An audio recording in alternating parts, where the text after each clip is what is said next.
सीता राम जय जय राम। सीता राम जय जय राम। सीता राम भरत हनुमान राम। सीता राम जय जय राम।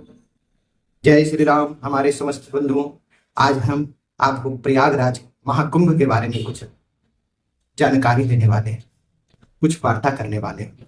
तो आइए हम लोग आज महाकुंभ प्रयागराज के बारे में कुछ वार्ता करते हैं, कुछ भगवान का चिंतन मनन करते हैं। तो जैसा कि प्रयागराज में 2025 के इस वर्ष में महाकुंभ का आयोजन होने जा रहा है, तो आज चलिए प्रयागराज के बारे में और महाकुंभ के बारे में कुछ वार्ता करें।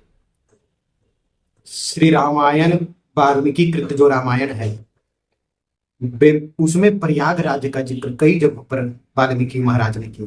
रामायण के अनुसार भगवान राम अपनी पत्नी सीता मैया और बंधु लक्ष्मण के साथ वनवास के दौरान प्रयागराज पहुंचे थे।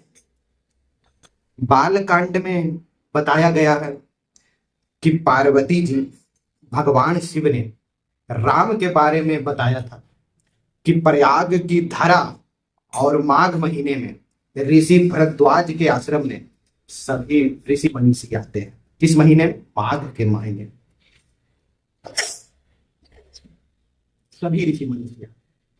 इसी रामायण के अयोध्या कांड में बताया गया है कि जब प्रभु राम वनवास को वनगमन कर रहे थे, तो उन्होंने प्रयाग आगमन पर हवन कुंड के धुएं को दिखाकर देवी सीता और लक्ष्मण भाई से इस नगरी का बखान किया था। किससे? हवन कुंड के धुआं के बराबर किन्हें बताया? देवी सीता और भ्राता लक्ष्मण को। प्रयागराज के हवन कुंड का यह महिमा है। लंका कांड में जब आप जाइएगा, वहां भी श्री राम महाराज ने रावण का वध किए, तो फिर से प्रयाग गए ब्रह्म हत्या के लिए। पुष्पक विमान से कल्प वृक्ष को प्रणाम किया और गंगा स्नान करके ब्रह्म हत्या से मुक्त हुए। रामायण के अलावा महान संत, दिव्य संत तुलसीदास जी महाराज के रचित रामचरितमानस में भी प्रयाग का जिक्र मिलता है, महाकुंभ का जिक्र मिलता है। मत्स्य पुराण के कई अध्याय में भी प्रयाग का उल्लेख किया गया है। पवित्रतम नगरी गंगा और यमुना क्या संगम यही सरस्वती नदी भी है जो उनसे मिलती है, पर यहीं से वह गुप्त रूप से संगम में मिलती है। इसी कारण प्रयागराज को त्रिवेणी संगम भी कहा जाता है। और यहाँ जो अभी महाकुंभ लग रहा है, वो प्रत्येक 12 वर्ष पर कुंभ का मेला लगता है। क्षेत्र आगमन गधुगाध सुहावा, ठपने हो नहीं प्रतिपक्ष पावा। सेन सकल तीरथ बर धीरा, कलुष आमिन दलन रघुवीरा। राम संगम सिंहासन सुनि सोहा, छत्र अथय बट मुन मोन मन मोहा। चबर जन्म अरु गंग तरंगा, देखी हो ही दुख दारिद भंगा। देखी हो ही दुख धारण भंगा, को कही सकहि प्रयाग प्रभाव। कलुष क्रुज मुंजर मृगराव, अच्युति रथ पति देख सुहावा। सुख सागर रघुबर सुख पावा। राम सीताराम।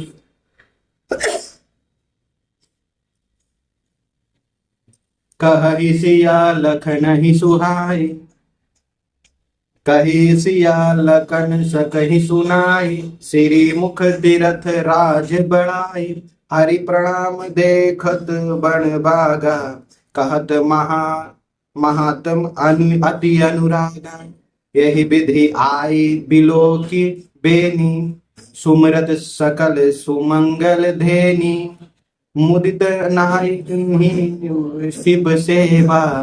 पूजी जथा विधि तीरथ देवा। तब प्रभु भरद्वाज पहियाए, करत दंडवत मुनि उर लाए, मुनि मन मोदन कछु कही जाए, ब्रह्मानंद राशि जनु पाई। सीताराम सीताराम राम राम सीताराम।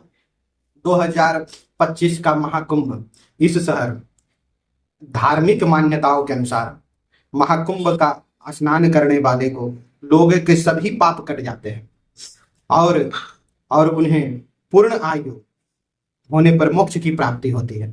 धार्मिक ग्रंथों में प्रयाग की अपार महिमा का वर्णन मिलता है, प्राप्त होता है, जैसा कि मैंने कुछ श्रवण कराया चौपाई के द्वारा, श्री रामचरितमानस के द्वारा, अयोध्या कांड के चौपाई के द्वारा, कि प्रयाग क्षेत्र ही दुर्गा मजबूत और सुंदर गढ़ है, किला है।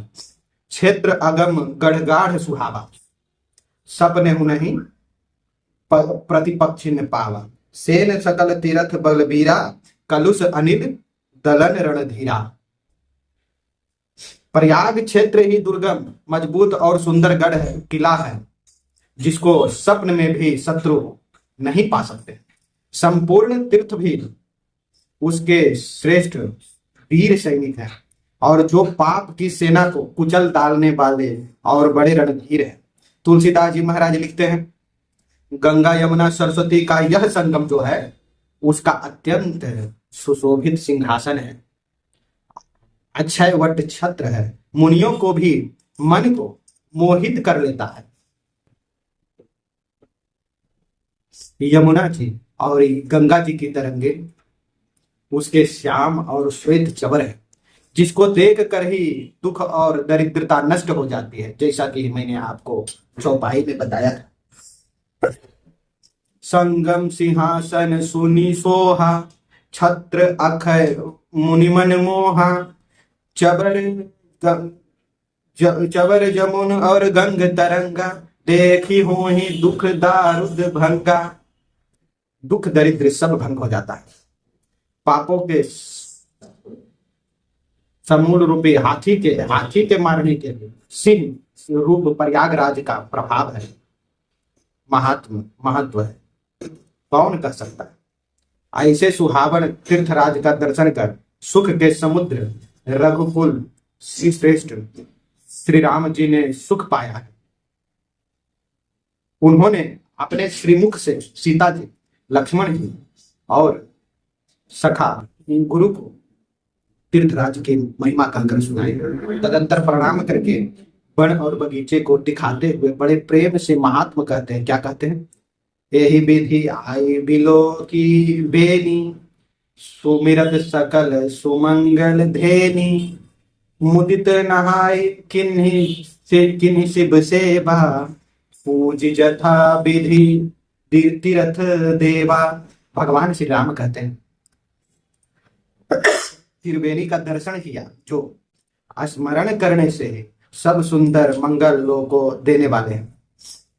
फिर आनंद पूर्वक त्रिवेणी में स्नान करके शिव जी की सेवा पूजा की और विधि पूर्वक तीर्थ देवताओं का पूजन किया, स्नान किया, पूजा किया,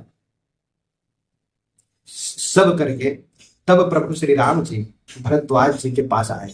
उन्होंने भगवान को दंडवत किया। मुनि के हृदय से लग गया। मुनि के मन का आनंद कुछ कहा नहीं जा रहा था, मानो उन्होंने ब्रह्मानंद के प्राप्ति कर ली है। तो ये जो प्रयागराज है ये बहुत ही सुंदर क्षेत्र है। इसका वर्णन शास्त्रों में, मत्स्य पुराण में, रामायण में, रामचरितमानस में, कहीं कहीं श्रीमद् भागवत पुराण में भी प्रयागराज का जिक्र किया गया है। तो ये जो महाकुंभ लग रहा है यह देवताओं को भी दुर्लभ है। यह हमारे सनातन लंबियों के लिए यह इस महाकुंभ का आनंद लीजिए और इस महाकुंभ में स्नान करके अपने कोटि पापों को क्षय कीजिए और भारत को विश्व गुरु, विश्व शांति बनाने के लिए प्रेरित कीजिए और प्रयागराज में जाएं और दर्शन करें, तीर्थ का लाभ उठाएं। ये हम सिर्फ भारतवासियों के लिए ही सुलभ है। तो जो भी मेरा यह वीडियो देख रहे हैं वो प्रयागराज की महिमा का गुणगान करते हुए कमेंट में भगवान श्री हरि का नाम कर लिख सकते हैं। जय श्री राम, जय श्री हरि। मैं सज्जन कुमार सनातनी सभी धर्मावलंबियों के चरणों में वंदन विनीत करता हूँ। जय श्री राम।